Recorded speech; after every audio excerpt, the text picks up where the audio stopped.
Dear students, आज हम पढ़ने जा रहे हैं अवनलिकाओं का नियंत्रण, कंट्रोल ऑफ गली इरोजन। ठीक, तो इसमें आपने पढ़ा परिवर्तन विधियाँ, रचनात्मक विधियाँ, इकोनॉमिकल विधियाँ आदि आप जान चुके हैं।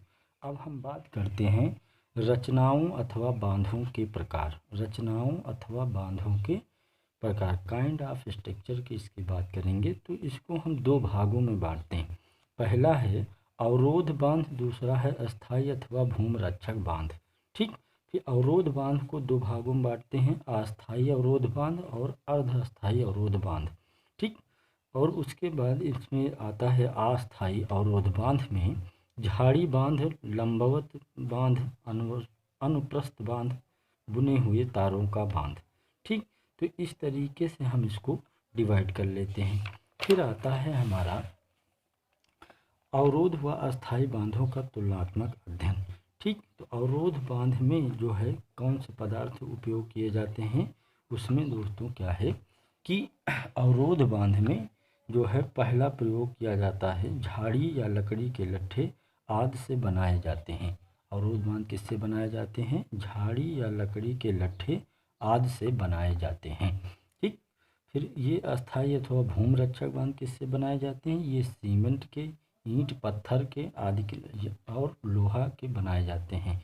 तो पहला जो तुलनात्मक अध्ययन अवरोधक व अस्थायी बांधों का जो तुलनात्मक अध्ययन है, उसमें पहला आधार हमने लिया किसका? पदार्थ का। तो पदार्थ में अवरोध बांध में कौन से पदार्थ बनाने के लिए प्रयोग किए जाते हैं? वो है झाड़ी या लकड़ी के लट्ठे आदि से इनको बनाया जाता है। किसको? अवरोध बांध को। ठीक, और दूसरा कौन से बांध है? अस्थायी अथवा भूमि रक्षक बांध में बनाने के लिए कौन सा पदार्थ प्रयोग में करते हैं? तो उसके लिए क्या है? उसके लिए सीमेंट, ईंट, पत्थर और लोहा का प्रयोग किया जाता है। ठीक, दूसरा है अवनालिका का आकार। ठीक, तो इस अवरोध बांध में इस प्रकार के बांध छोटी एवं मध्यम आकार की अवनलिकाओं को रोकने में करते हैं। मतलब कहने क्या है कि अवनलिकाओं का जो आकार है, अगर उसके आधार पर हम इन बांधों का डिवाइडेशन करें तो अवरोध बांध को छोटी एवं मध्यम नलिकाओं को रोकने के लिए किया जाता है। मतलब जो छोटी, स्मॉल एवं जो मीडियम गलीज होती हैं उनको कंट्रोल करने के लिए इन जो है अवरोध बांध का प्रयोग किया जाता है। और ये क्या है? अस्थायी अथवा भूमि रक्षक बांध किसका कंट्रोल करते हैं? ये लार्ज एवं जो है बड़ी बड़ी अवनलिकाओं के कंट्रोल के लिए इनको बनाया जाता है, जहाँ पर ज़्यादा से ज़्यादा पानी जो है वो क्या होता है? बह करके आता है। ठीक, इसी तरीके से जल निकास का क्षेत्र, तीसरा क्या है? जल निकास का क्षेत्र। ठीक, इस तरीके के जो अवरोध बांध होते हैं, पहला जो अवरोध बांध है इसमें छोटी एरिया का जल निकास वाले एरिया में इसको बनाया जाता है।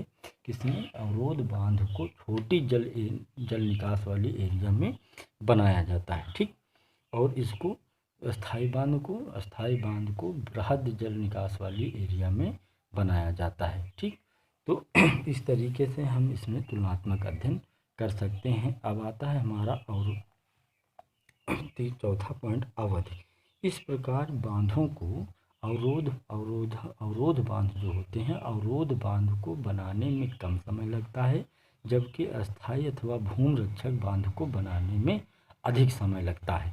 ठीक, फिर वे इसको बनाने में, अवरोध बांध को बनाने में कम खर्च लगता है और अस्थायी एवं परमानेंट जो चेक डैम बनाए जाते हैं उनको बनाने में अधिक समय लगता है। ठीक,